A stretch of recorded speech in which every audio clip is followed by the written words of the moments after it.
Hello everyone welcome to my channel. आज आम class 8 अष्टम श्रेणीर बीजगणित पढ़ा है। तार प्रथम पाठ वर्ग और घन है ए स्क्वायर एंड क्यूब। वर्ग को इंग्राजी रे स्क्वायर कह जाए आ घन को इंग्राजी रे क्यूब कह जाए है। तो यहाँ आम आज पढ़ा वर्ग और घन। देख ये प्रथम आम वर्ग संख्या मान विषय पढ़ा है कि वर्ग संख्या क्या कह जाए। एठी लिखाई 1 4 9 16 भली संख्या गुड़ी को कहीं वर्ग संख्या कह जाए है। 1 4 9 6 एमाने होछंती गोटे गोटे वर्ग संख्या। तो एमान को कहीं वर्ग संख्या कह जाए एटा आमे परे देखिबा है। आमे जानू जे एक वर्ग रे थिबा मोट वर्ग एककर संख्या एहार बाहुद्वयर गुणफल अटे। एक वर्ग क्षेत्रर क्षेत्रफल ता माने हैला एठी कहूछि जे गोटिए वर्ग क्षेत्र जदि नेबा वर्ग क्षेत्र कहा कह जाए जार चारि बाहु समान थाए ताको वर्ग क्षेत्र कह जाए। एटा जो मु एबे काटिले एटा हैला गोटे वर्ग क्षेत्र हैला तार चारि बाहु समान माने एई बाहु दुई मने कर तार एई बाहु 2 सेंटीमीटर हेले एइटा मध्य 2 सेंटीमीटर हेबो एइटा मध्य 2 सेंटीमीटर हेबो एइटा मध्य 2 सेंटीमीटर हेबो हैला। तार प्रत्येक बाहुर दैर्घ्य कोन 2 सेंटीमीटर। तो या को आमे गोटे वर्ग क्षेत्र कहिबा। तो एई वर्ग क्षेत्रर क्षेत्रफल किपरि बाहर करिवो एहा ताहार बाहु द्वयर गुणफल अटे। माने बाहु दुईटा को गुणन करिदेबो। तार प्रथम बाहु 2 गुणन आ गोटे बाहु जदि नबो सेटा मध्य 2 तो केते आसी जिवो 2 दुगुणे 4 वर्ग सेंटीमीटर जदि सेंटीमीटर थिबो आ मीटर थिले वर्ग 4 वर्ग मीटर बुझी पारिलो। सेही परी जदि यार बाहुर दैर्घ्य 2 न थाई कि 3 थांता एटा मन कर एटा 3 थांता हैला एटा 3 थांता हेले तार क्षेत्रफल केते ही जानता बाहु द्वयर गुणफल माने 3 गुणन केते 3 3 गुणन 3 केते 9 ही जानता बुझी पारिलो ना। तो एठी तुमको कौन करा जायछि निम्न सारणी रे विभिन्न बाहु विशिष्ट वर्गर क्षेत्रफल दिया हेछि। माने एठी बाहुर दैर्घ्य दिया जायछि आ एठी से क्षेत्रर क्षेत्र वर्ग क्षेत्रर क्षेत्रफल दिया जायछि हैला। तो मने कर वर्ग क्षेत्र गोटे अछि हैला एटा मने कर से वर्ग वेट मने कर वर्ग क्षेत्रटा अछि हैला एटा गोटे वर्ग क्षेत्र जार चारि बाहु समान थाए। तो एई वर्ग क्षेत्रर बाहुर दैर्घ्य जदि 1 सेंटीमीटर हैला बाहुर दैर्घ्य जदि 1 सेंटीमीटर हैला बा 1 मीटर हैला जहाँ भी थाओ हेले तार क्षेत्रफल किपरि बाहर करिवो बाहु गुणन बाहु माने 1 गुणन 1 बा 1 वर्ग एकक बुझी पारिलो।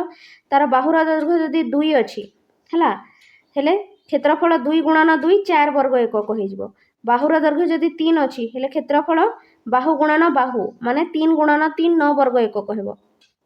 बाहुर दैर्घ्य 4 थिले क्षेत्रफल 4 गुणन 4 16 वर्ग एकक हेबो। बाहुर दैर्घ्य 5 थिले क्षेत्रफल 5 गुणन 5 25 वर्ग एकक हेबो। आ बाहुर दैर्घ्य 6 थिले 6 गुणन 6 36 वर्ग एकक हेबो।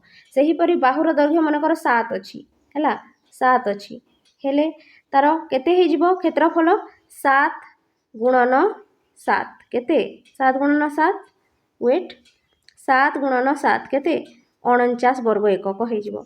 सेही परी 7 न थई कि 8 थले कोन होंता 8 गुणन 8 8 अष्टा केते 64 वर्ग एकक बुझी पारिलो ना।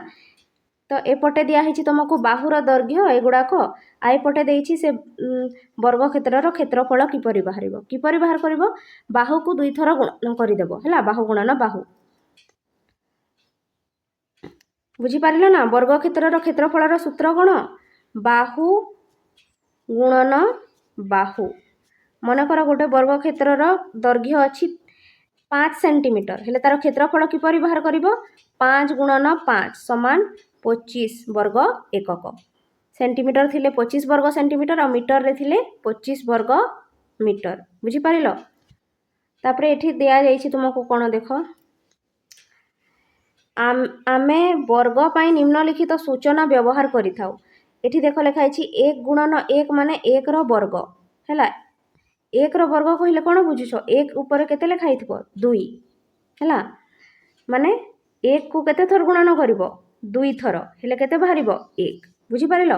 ठीक से एपरि तले लिखाई छि देखो 2 गुणन 2 माने 2 रो वर्ग केते आसी जिवो 4 हैला 2 रो वर्ग माने 2 ऊपर 2 लिखिवो ता माने कोन बुझुछो 2 को 2 थर गुणन करिवो हेले केते आसी जिवो 4 2 रो वर्ग होछि 4 है सेहीपरि 3 गुणन 3 माने 3 रो वर्ग समान केते 9 है 3 रो वर्ग बाहर करिवार अथिले कोन करिवो 3 रो वर्ग ऊपर 2 अछि ता माने कोन वर्ग है तो 3 को 2 थर गुणन करिवो जेहेतु 3 रो ऊपर 2 लिखा है तो 3 3 केते हे जिवो 9 हे जिवो बुझी पारिलो ठीक से पर देखो 4 गुणन 4 4 को 2 थर गुणन करा हेछि माने 4 रो वर्ग केते 16 हैला 4 रो वर्ग माने कोन 4 गुणन 4 अतएव केते 16 बुझी पारिलो सेही परि 5 गुणन 5 कले 5 रो वर्ग केते 25 तुमको जदि 5 रो वर्ग बाहर करिवार अछि कोन करिवो 5 को 2 थर गुणन करि देबो हेले केते आसी जिवो 5 गुणन 5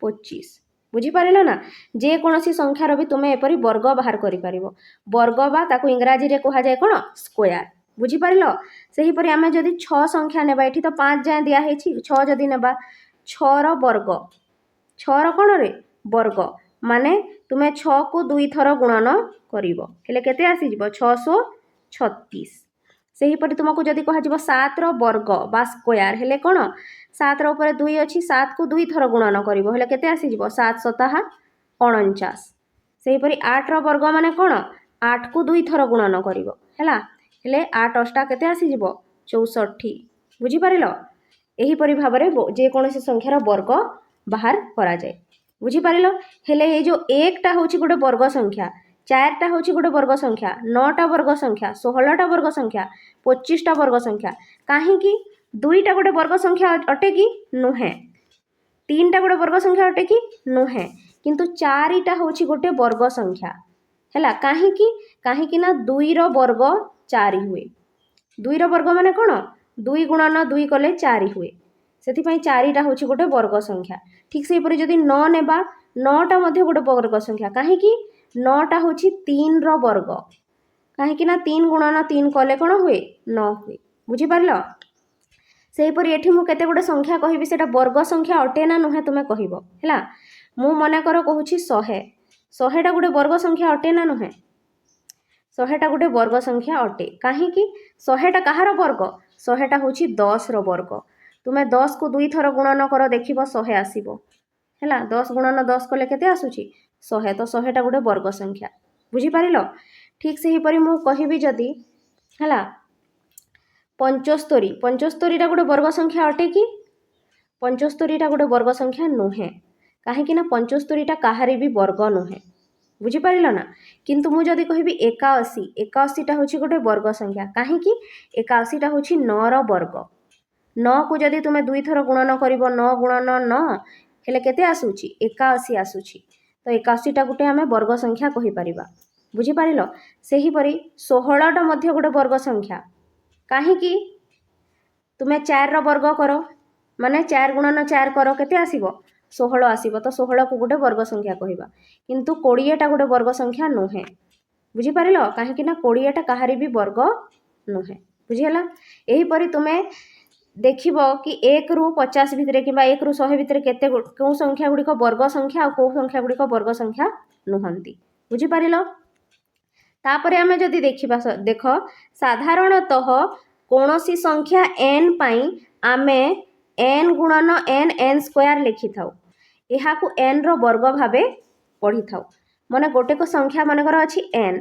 हैला हेले ए n को तुमे जदि लिखिबो n गुणन n हैला ता माने कोन n को 2 थर गुणन करा जायछि माने n रो वर्ग या को कोन पढिबो n रो वर्ग देखो एठी लिखा आइछि n रो वर्ग सेही परि a गुणन a जदि करिवो एटा जदि गोटे संख्या होछि आ तुमे a को a सहित गुणन कलो हेले ताकू कोन कहिबो a रो वर्ग बुझी पारिलो ना ठीक सेही परि x टा माने कर गोटे संख्या अछि x को 2 थर गुणन करि देलो हेले ताकू कोन कहिबो तुमे x रो वर्ग बुझी पारिलो ना नै y टा गोटे संख्या अछि y को तुमे माने कर 2 थर गुणन कलो हेले ताकू कोन कहिबो y रो वर्ग बा y रो स्क्वायर y स्क्वायर बुझी पारिलो एहिटा लेखा आइछि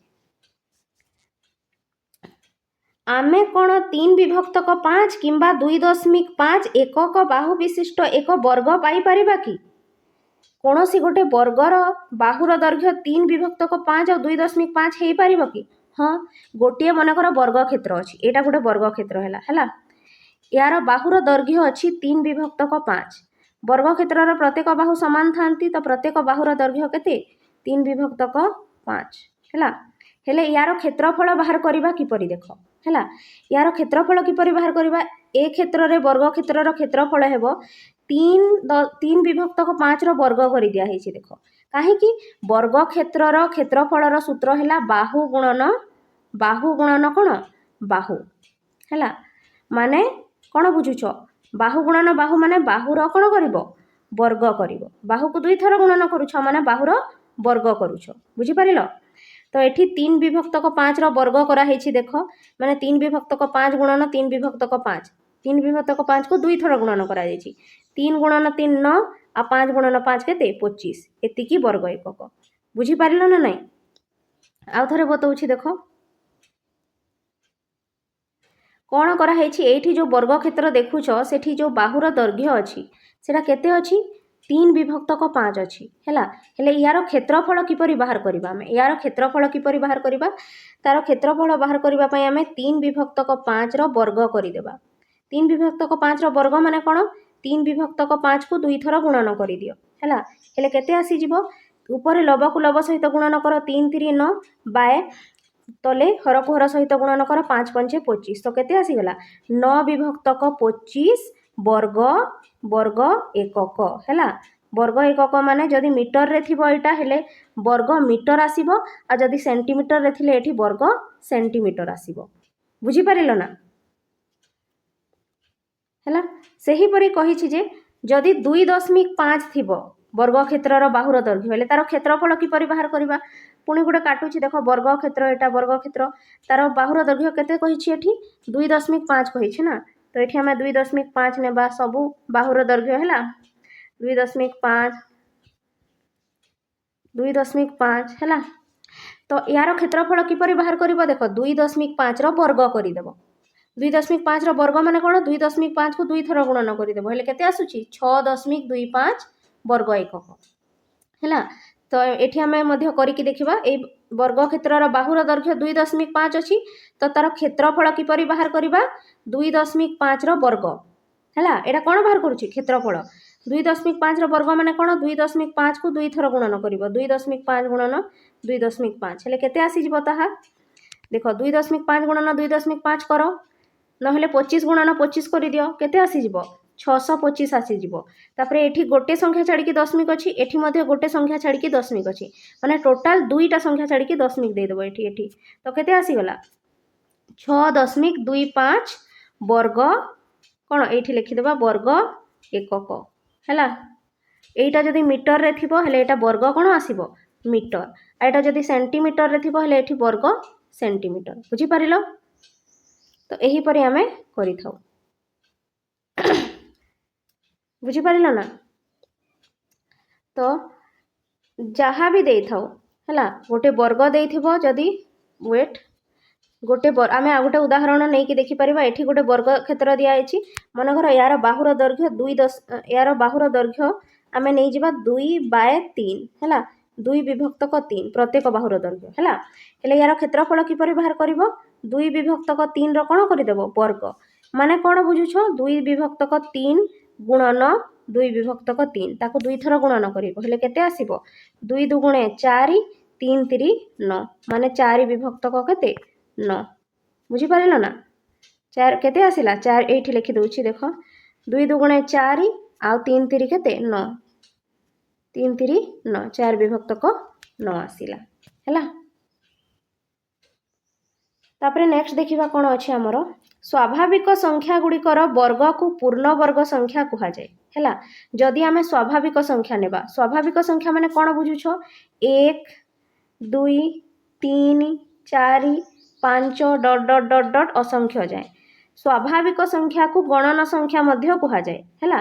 ତ ଏଇ ଯେଉଁ ସ୍ୱାଭାବିକ ସଂଖ୍ୟା ଅଛି ବା ଗଣନ ସଂଖ୍ୟା ଅଛି ତୁମେ ଯଦି ତାର ବର୍ଗ କରିବ ହେଲେ ଯେଉଁ ସଂଖ୍ୟା ମିଳିବ ତାକୁ ପୂର୍ଣ୍ଣ ବର୍ଗ କୁହାଯାଏ ବୁଝିପାରିଲ। ଯେପରିକି ଦେଖ ଏଠି ଦିଆହେଇଛି ବକ୍ସରେ ଆମେ ଦେଖିପାରିବା 1ଟା ଗୋଟେ ସ୍ୱାଭାବିକ ସଂଖ୍ୟା 1ର ବର୍ଗ କଲେ କେତେ ଆସିବ 1 ଆସିବ 2ଟା ଗୋଟେ ସ୍ୱାଭାବିକ ସଂଖ୍ୟା 2ର ବର୍ଗ କଲେ କେତେ ଆସିବ 2 ଦୁଗୁଣେ 4 ସେହିପରି 3ର ବର୍ଗ କଲେ 3 3 9 4ର ବର୍ଗ କଲେ 4 4 16 5ର ବର୍ଗ କଲେ 5 5 25 6ର ବର୍ଗ କଲେ 636 सात वर्ग कले 7 7 49। तो यही संख्या गुड़िक होउछंती गोटे गोटे पूर्ण संख्या। कौ संख्या गुड़िक 1 4 9 16 25 36 49 एमाने होउछंती गोटे गोटे कोन पूर्ण वर्ग संख्या। काहेकि हैला काहेकि ना एठी लिखा जाइछि देख स्वाभाविक संख्या गुड़िकर तुमे जदि वर्ग बाहर करिवो हेले ताकू पूर्ण वर्ग संख्या कहा जिवो। हैला जेपर कि 1 4 9 16 25 एमाने हेउछंती गोटे गोटे पूर्ण वर्ग संख्यार उदाहरण। बुझी पारिलो। किंतु तुमे जदि गोटे अलग प्रकार संख्या नेब मन कर मु एठी गोटे परिमय संख्या नेबी। परिमय संख्या माने 2 विभक्तक 3 हैला वेट परिमय संख्या गोटे उदाहरण दियो। परिमय संख्यार गोटे उदाहरण है 2 विभक्तक 3 हैला। तो यही 2 विभक्त 3 जदि आमे वर्ग करिबा हैला हेले केते बाहरिबो 2 विभक्तक 3 को 2 थर गुणन करिबा हेले केते आसीबो 2 2 4 आ 3 3 9। तो यही जो 4 विभक्तक 9 आसिला या को गोटे पूर्ण वर्ग संख्या कहिबा कि कहि परिबा नाही। काहे कि ना परिमय संख्यार जदि आमे वर्ग करिबा हेले ताहा पूर्ण वर्ग संख्या आसीबो नाही। बुझिपार ये 4 विभक्तक 9टा पूर्ण वर्ग संख्या नुहे। 4 विभक्तक 9टा गोटे वर्ग संख्या अटे हैला कहार वर्ग 2 विभक्तक 3 रो वर्ग अटे। 4 विभक्तक 9टा कहार वर्ग अटे 2 विभक्तक 3 रो वर्ग अटे। माने 4 विभक्तक 9 को आमे वर्ग संख्या कहिबा किंतु पूर्ण वर्ग संख्या कहिबा नाही। बुझिपार ठीक से ही परि जदि मु आ गोटे संख्या लिखिबी हैला 2.1 हैला यार जदि आमे वर्ग करिबा हेले केते आसीबो 2.1 को 2 थर गुणन करिबो 2.1 गुणन 2.1 हेले केते आसीबो 4 4 1 केते आसीबो 4.41 आसीबो हैला या को गुणन करके देखिबो 2.1 गुणन 2.1 करके देखिबो 4.41 आसीबो। ए 4.41 टा गोटे वर्ग संख्या अटे हैला कहार वर्ग अटे 2.1 रो वर्गटा 4.41 हैला 2.1 रो वर्ग 4.41। तो 4.41 को गोटे आमे वर्ग संख्या कहिबा किंतु पूर्ण वर्ग संख्या कहिबानी हैला पूर्ण वर्ग संख्या कहिबा नहीं। काहे कि ना एटा गोटे स्वाभाविक संख्या नुहे ना 2.1 टा। तो यार वर्ग कले पूर्ण वर्ग संख्या आसीबो नाही। पूर्ण वर्ग संख्या केते बेले आसे जेते बेले आमे गोटे स्वाभाविक संख्यार वर्ग करू सेते बेले ही पूर्ण वर्ग संख्या आसे। जेपरि स्वाभाविक संख्या माने 1 2 3 4 5 6 7 8 9 10 11 12 13 14 15 16 17 18 19 20 एपरि संख्या गणन संख्या हैला से मानकर वर्ग कले पूर्ण वर्ग संख्या आसे। एबे तुमे जानि परिबो कोटा पूर्ण वर्ग संख्या कोटा पूर्ण वर्ग संख्या नुहे हैला। देखो एठी लेखा हेछि कोन पूर्ण वर्ग संख्या संबंधी संरचना और धर्म। एठी आमे पूर्ण वर्ग संख्या गुड़िक विषय रे पढ़िबा। प्रथम 30 टी स्वाभाविक संख्यार वर्ग निर्णय कर। प्रथम 30 टी हैला 1 रु धरि करी 30 जाए संख्यार आमे वर्ग निर्णय करिबा। 1 रो वर्ग केते देखो एठी 1 रो वर्ग केते 1 गुणन 1 माने 1। 2 रो वर्ग केते 2 गुणन 2 4। 3 रो वर्ग 3 3 9। 4 रो वर्ग 4 4 16। 5 रो वर्ग 5 5 25। 6 रो वर्ग 6 36। 7 रो वर्ग 7 7 49। 9 रो वर्ग 8 8 64। 10 सॉरी 8 रो वर्ग 8 8 64। 9 रो वर्ग 9 9 81। 10 रो वर्ग 10 10 100। 11 रो वर्ग 121। 12 रो वर्ग 12 गुणन 12 144 हैला। 13 रो वर्ग 169 हैला। एही परि भाबरे तुमे करि परिबो। 14 रो वर्ग 196 कि केते हेतिबो देखिबो। 15 रो वर्ग 225। सेही परि 16 रो वर्ग कि परि बाहर करिवो 16 को 2 थर गुणन करि देबो 636 7 रहिला 3 6 1 6 3 9 106 1 1 1 एठी आसिला 6 9 आ 6 केते 15 5 हाथ रहिला 1 1 1 2 256 हैला। सेही परि 17 रो वर्ग कि परि बाहर करिवो 17 को 17 सहित गुणन करि देबो जेति कि बाहरिबो एठी लिखिबो। 18 रो वर्ग कि परि बाहर करिवो 18 को 18 सहित गुणन करि देबो जेति कि बाहरिबो लिखिबो हैला। सेही परि 19 रो वर्ग कि परि बाहर करिवो 19 गुणन 19 करि देबो जेति कि बाहरिबो लिखिबो हैला। 20 रो वर्ग कोन कि परि बाहर करिवो 20 को 2 थर गुणन करि देबो हैला। 0 0 0 0 2 0 0 2 2 4। तो 20 रो वर्ग केते बाहरि गला 400। बुझी पारिलो। सेही परि एटा तुमे फिल अप करिवो। 21 रो वर्ग दिया जाइछि 441।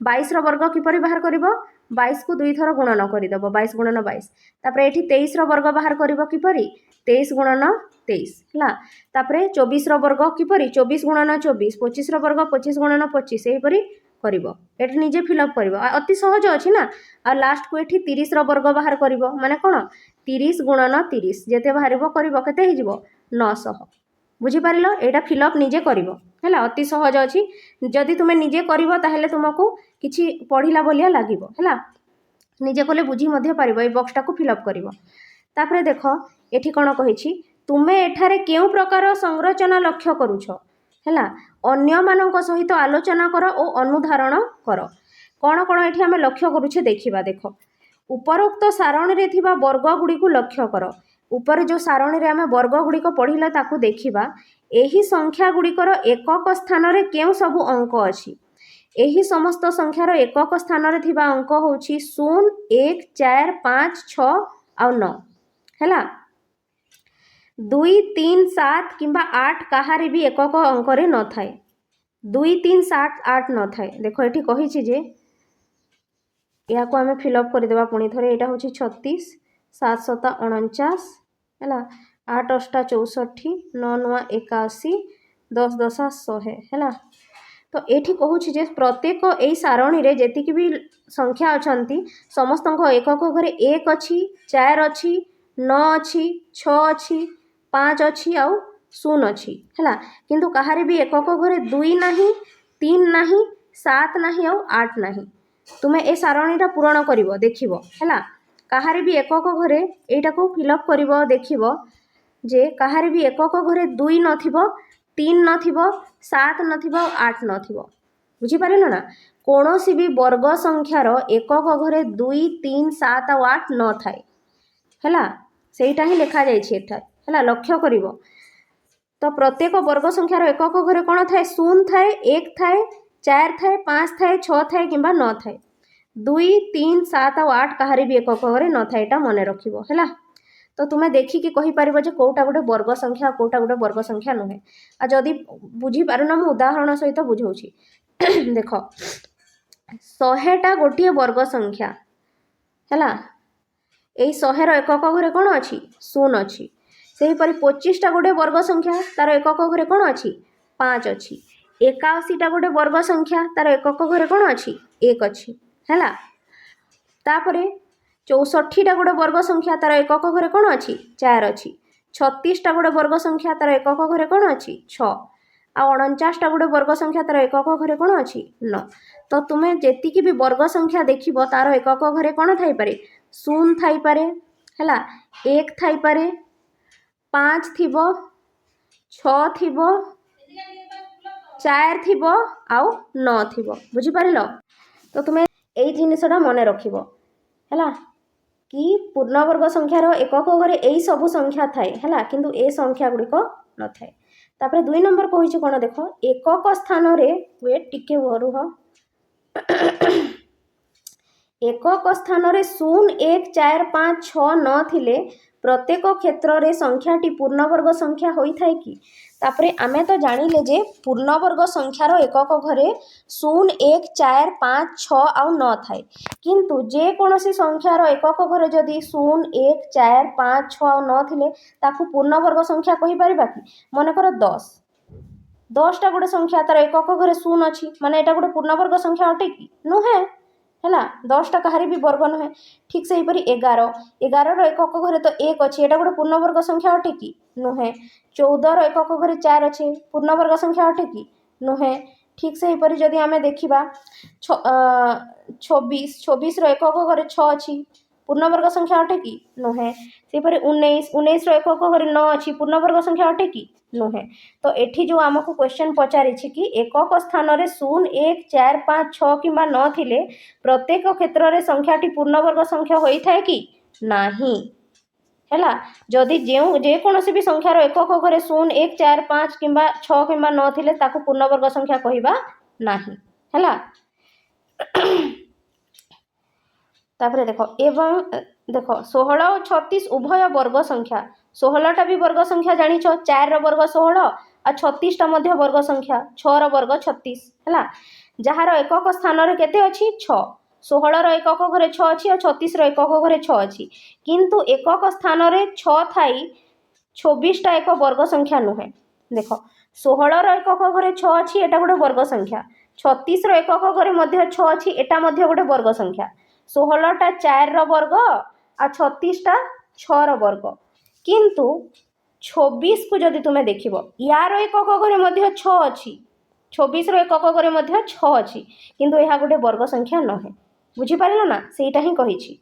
ତେଣୁ କେବଳ ଏକକ ସ୍ଥାନର ଅଙ୍କକୁ ଦେଖି ଗୋଟିଏ ସଂଖ୍ୟା ବର୍ଗ ସଂଖ୍ୟା ନୁହେଁ କୁହାଯାଇପାରିବ ନାହିଁ। ବୁଝିପାରିଲ ନା? କେବଳ ଏକକ ସ୍ଥାନର ଅଙ୍କକୁ ଦେଖି ଗୋଟିଏ ସଂଖ୍ୟା ବର୍ଗ ସଂଖ୍ୟା କି ନୁହେଁ କୁହାଯାଇପାରିବ ନାହିଁ। ହେଲା, ଖାଲି ଏକକ ଘରର ଅଙ୍କକୁ ଦେଖିକି ଗୋଟେ ସଂଖ୍ୟାଟା ବର୍ଗ ସଂଖ୍ୟା ଅଟେ ନା ନୁହେଁ କହିପାରିବ ନାହିଁ। ହେଲା, କିନ୍ତୁ ଏକକ ସ୍ଥାନର ଅଙ୍କରୁ ଆମେ ଜାଣିପାରିବା ଯେ ଯେତେବେଳେ ସଂଖ୍ୟାଟି ବର୍ଗ ସଂଖ୍ୟା ନୁହେଁ। କ'ଣ ଲେଖିଲା ଏଠି ଭଲସେ ଦେଖ। ହେଲା, କିନ୍ତୁ ଏକକ ସ୍ଥାନର ଅଙ୍କରୁ ଆମେ ଜାଣିପାରିବା ଯେ ଯେତେବେଳେ ସଂଖ୍ୟାଟି ବର୍ଗ ସଂଖ୍ୟା ନୁହେଁ। ଯେଉଁ ସଂଖ୍ୟାର ଏକକ ଘରେ 2 ଥିବ, 3 ଥିବ, 7 ଥିବ ଆଉ 8 ଥିବ, ହେଲେ ତୁମେ ଜାଣିଦେବ ଯେ ସେଟା ଗୋଟେ ପୂର୍ଣ୍ଣବର୍ଗ ସଂଖ୍ୟା ନୁହେଁ।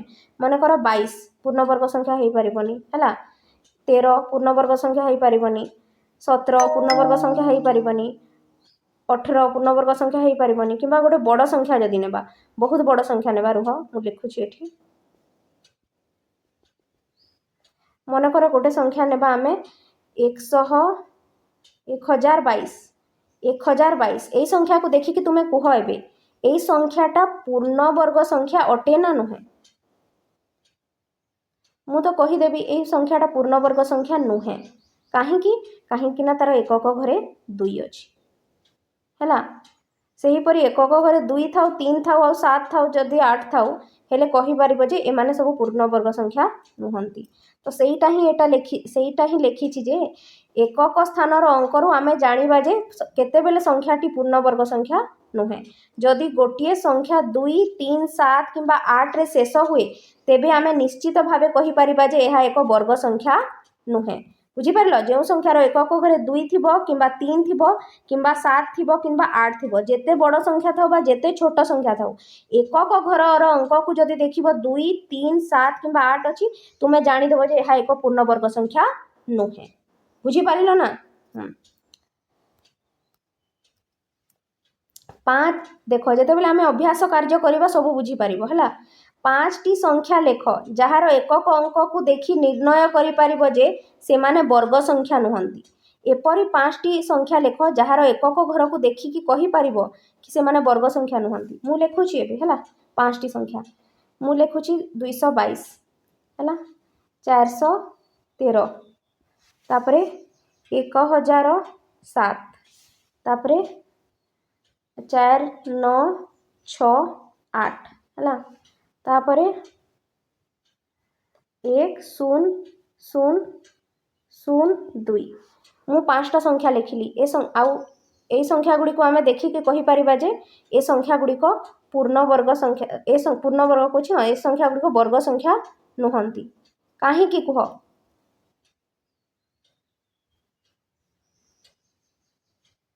କାହିଁକି ନା ଏମାନଙ୍କ ଏକକ ଘରେ କୋଉ ସଂଖ୍ୟା ଅଛି? ଦେଖ, ଏଇ ସଂଖ୍ୟାର ଏକକ ଘରେ 2 ଅଛି, ମାନେ ଏହା ଏକ ବର୍ଗ ସଂଖ୍ୟା ହେଇପାରିବନି। ଏକକ ଘରେ 3 ଥିଲେ ମଧ୍ୟ ବର୍ଗ ସଂଖ୍ୟା ହେଇପାରିବନି। ଏକକ ଘରେ 7 ଥିଲେ ବର୍ଗ ସଂଖ୍ୟା ହେଇପାରିବନି। ଏକକ ଘରେ 2 ଥିଲେ ବର୍ଗ ସଂଖ୍ୟା ହେଇପାରିବନି। କିମ୍ବା ଏକକ ଘରେ 8 ଥିଲେ ବର୍ଗ ସଂଖ୍ୟା ହୋଇପାରିବ ନାହିଁ। ବୁଝିପାରିଲ? 2, 3, 7, 8 ଶେଷରେ ଥିଲେ ତାକୁ ବର୍ଗ ସଂଖ୍ୟା ନୁହେଁ ବୋଲି ଜାଣିବ। ହେଲା, ତାପରେ ଦେଖ, 1ର ବର୍ଗ, 9ର ବର୍ଗ, 11ର ବର୍ଗ, 19ର ବର୍ଗ, 21ର ବର୍ଗ ଏବଂ 29ର ବର୍ଗ ଇତ୍ୟାଦି ବର୍ଗ ସଂଖ୍ୟା ଗୁଡ଼ିକର ପ୍ରତ୍ୟେକଙ୍କର ଏକକ ସ୍ଥାନରେ 1 ଅଛି। ଏହି ସବୁ ସଂଖ୍ୟା ଗୁଡ଼ିକର ଯଦି ବର୍ଗ କରିବା, ଦେଖିବା ଯେ ଏକକ ଘରେ 1 ଆସିବ। ଦେଖ, କରିକି ଦେଖିବା। ହେଲା, 1ର ବର୍ଗ, ମୁଁ ଏଠି ଲେଖୁଛି 1ର ବର୍ଗ। 1ର ବର୍ଗ କେତେ? 1। ଦେଖ, ତାର ଏକକ ଘରେ 1 ଅଛି। ତାପରେ ଆମେ ଦେଖିବା 9ର ବର୍ଗ। 9ର ବର୍ଗ କେତେ ହୁଏ କି? 9ର ବର୍ଗ ହୁଏ 81। 9 9 81, ତାର ଏକକ ଘରେ ମଧ୍ୟ 1 ଅଛି। ତାପରେ ଲେଖା ହେଇଛି 11ର ବର୍ଗ। 11ର ବର୍ଗ କେତେ ହୁଏ?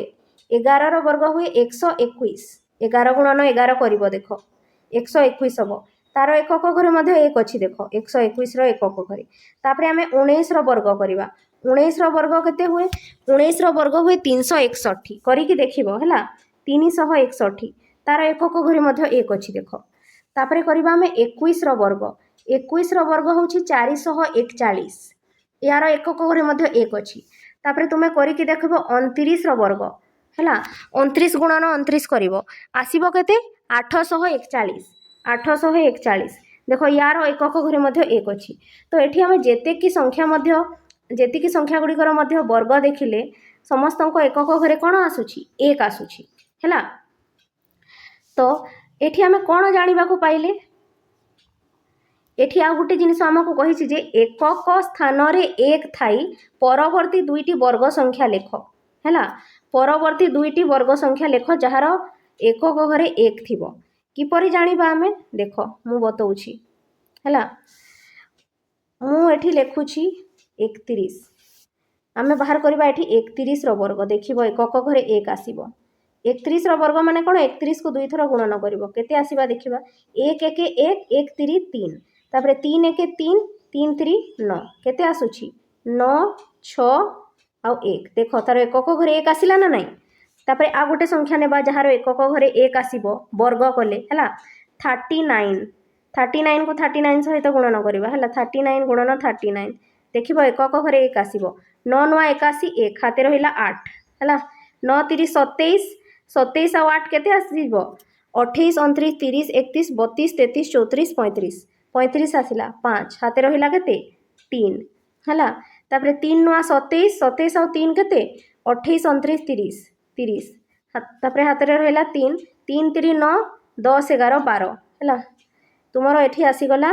1251 देख यार एकक घरे मध्य 1 अच्छी बुझीपार तो एपरी आमको दुईटी संख्या लिखा कही जार एकक वर्ग कले एकक घरे कौन आसीबो 1 आसीबो तो आम लिखिदेले 31 वर्ग आउ 39 वर्ग बुझीपार कहार तो ये आमको कही जे एकक स्थान रे 1 थाई परवर्ती दुईटी वर्ग संख्या लेख तो आम कौन पाइले 31 वर्ग देखिले जे 31 वर्ग कले एकक घरे 1 आसिला आउ 39 वर्ग कले मध्य एकक घरे कौन आसिला 1 आसिला बुझीपार तो एठी आम कौन देखा पाइले एतिकी जो देखिले एठी आम यह देखा पाइले जे मन रख जदि गोटे संख्यार एकक स्थान रे 1 किंबा न थाए हैला तेबे ताहार वर्ग संख्यार एकक घरे 1 होता है बुझीपार जे कौनसी संख्यार एकक घरे 1 थिबो बा न थिबो आ तार वर्ग करिले एकक घरे 1 आसी थाए जेपर कि 1 रो वर्ग कल माने 1 आसिला एकक घरे केते अछि 1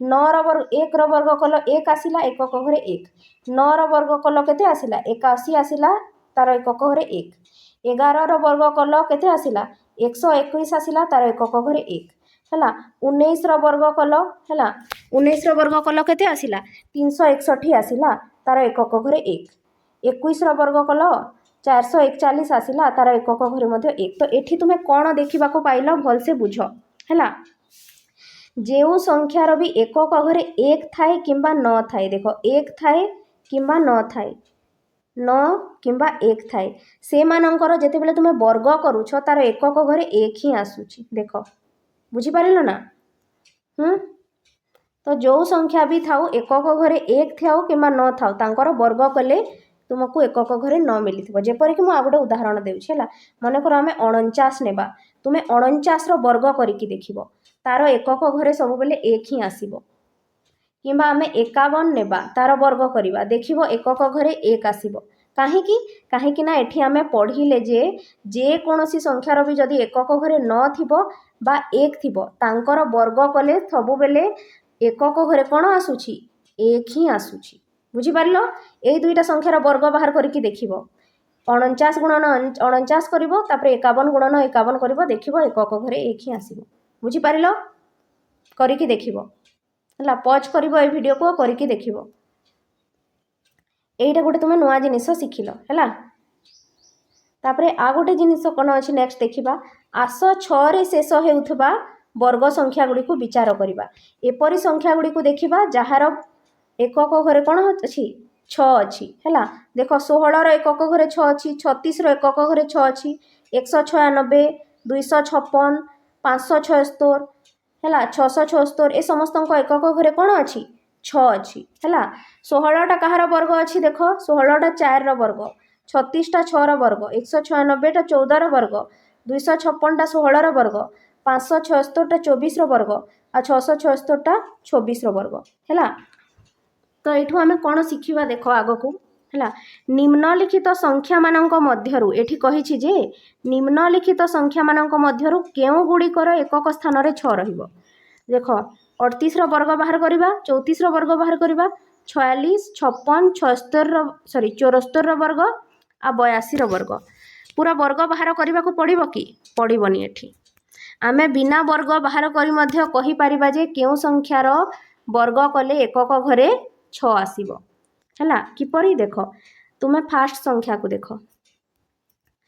38 अच्छी है 38 एकक घर संख्या को देख केते अच्छी 8 8 को 8 सहित गुणन कले केते आसे 8 अष्टा केते हो जाए 64 हो जाए तो तार एकक घरे 4 अच्छी किंतु एठी हमको कौन कहला एकक घरे 6 रहिबा कथा कहला तो एटा होबनी है तापरे आमे देखिबा 34 है 34 तो 34 वर्ग करने को आमको पड़ोनी आमे 34 एकक घरे 4 अच्छे तो 4 वर्ग करवा 4 गुणन 4 केते 16 तो तार एकक घरे 6 अच्छी माने 34 वर्ग कले मध्य एकक घरे कौन आसीबो 6 तो यहीटा 2 नंबरटा ठीक हम है तापरे 46 अच्छी तो 46 वर्ग बाहर कर दरकार नहीं 6 वर्ग बाहर करवा आम है 6 वर्ग केते हुए 6 गुणन 6 36 है 36 एकक घरे 6 अच्छी माने 46 वर्ग कले मध्य एकक स्थान रे केते आसीबो 6 आसीबो 56 56 एकक घरे केते अच्छी 6 अच्छी 6 वर्ग केते 36 है एकक घरे 6 आसुची माने 56 वर्ग कले मध्य एकक घरे 6 आसीबो तापरे केते अच्छी 74 74 वर्ग बाहर न करके 74 एकक घरे 4 अच्छी तो 4 वर्ग कर केते हे जिवो 16 है तो वेट तो 16 रे 6 अच्छी एकक घरे माने 74 वर्ग कले मध्य 6 आसीबो बुझी पारुछ ना नहीं। लास्ट संख्या को आमे देखिबा 82 82 तो 82 रो वर्ग बाहर करबा दरकार नहीं आमे कोन करबा एठी आमे 2 रो वर्ग करबा 2 रो वर्ग माने केते 2 गुणन 2 केते आसुची 4 आसुची है तो एठी एकक घरे जेतु 4 आसुची 82 रो वर्ग कले मध्य एकक घरे 4 आसीबो बुझी पारिलो ना। तो एठी आमे कोन को संख्या पाइले निम्नलिखित संख्या मानक मध्यरु केउ गुड़िकर एकक स्थान रे 6 रहिबो देख 4 चौ 16 6 636 6 636 6 4 चौ 16 6 तो ये मझीर 4टी संख्या हम है एठी 2 दुगुणे 4 आसुची एकक घरे तो हबनी एठी 8 अष्टा 64 माने एकक घरे 4 आसुची तो हेटा हबनी बुझी पारिलो ना नहीं कि आउ थरे बुझेबी तुमको जदि पचारि कि केउ संख्यार वर्ग कले एकक स्थान रे 6 आसीबो तो तुमको पूरा वर्ग करबा दरकार नहीं तुम्हें केवल एकक घरर संख्या को वर्ग करदेव बुझी पारिलो ना कहा को वर्ग करिवो केवल एकक घरर संख्या को एठी 8 रो वर्ग केते हे गला 64 एठी 4 रो वर्ग केते हे गला 16 एठी 6 रो वर्ग केते हे गला 36 एठी 6 रो वर्ग केते हे गला 36 एठी 4 रो वर्ग केते हे गला 16 आ एठी 2 रो वर्ग केते हे गला 4 तो कहार एकक घरे 6 अच्छी देख कहार एकक घरे 6 अच्छी एठी गोटे 6 अच्छी एठी 6 अच्छी एकक घरे एठी 6 अच्छी एकक घरे आ एठी 6 अच्छी एकक घरे माने ए मझीर 4टी संख्यार वर्ग कले एकक घरे 6 आसीबो आ ए लास्ट दुईटा फास्ट आ लास्टटा हेबेनी बुझी पारिलो एही परि तुमे बाहर करिवो बुझी पारिलो। तो एठू आमे कोन जानिबा को पाइले हैला कौन जानिबा को पाइले कि तुमे एकक घरर संख्या को तुमे वर्ग करिकी जानि पारिबो जे तार एकक घरे कौन आसीबो जेपर कि मु आउ थरे बुझे आ गोटे उदाहरण दे कोइ बुझे दोछि देख मु एठी गोटे संख्या लेखुछि वेट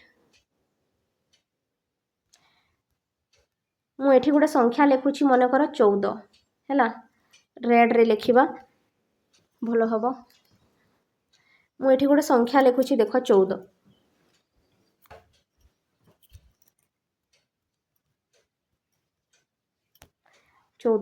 है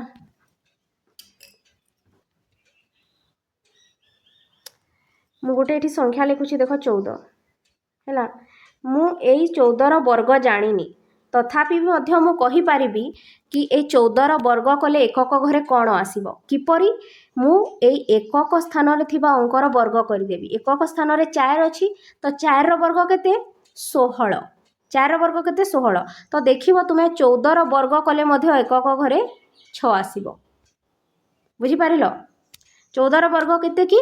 ରହ, 14ର ବର୍ଗ ନା, 14ର ବର୍ଗ ଏଠି ଆମେ କରିକି ଦେଖିବା। 14 ଗୁଣନ 14 କେତେ ଆସିବ? 4 ଚଉ 16, ହାତେ ରହିଲା 1, 4 1 4 1 5, 1 ଚଉ 4, 1 1 1 କେତେ ଆସିଲା? 196। ଏଇଟା ହେଲା 6, ଏଇଟା ହେଇଗଲା 9, 196। ଦେଖ ଏକକ ଘରେ 6 ଆସିଲା। ବୁଝିପାରିଲ? 14ର ଏକକ ଘରେ 4 ଅଛି ହେଲା, ତ 4ର ବର୍ଗ 16 ଆସୁଛି, 16ର ଏକକ ଘରେ 6 ଅଛି, ମାନେ 14ର ବର୍ଗ କଲେ 196 ଆସୁଛି, ତାର ଏକକ ଘରେ ମଧ୍ୟ 6 ଅଛି। ବୁଝିପାରିଲ? ଆଉ ଗୋଟେ ଉଦାହରଣ ନେଇକି ଦେଖିବା କି? ଦେଖ, ମୁଁ ଆଉ ଗୋଟେ ସଂଖ୍ୟା ଲେଖୁଛି 18 ହେଲା।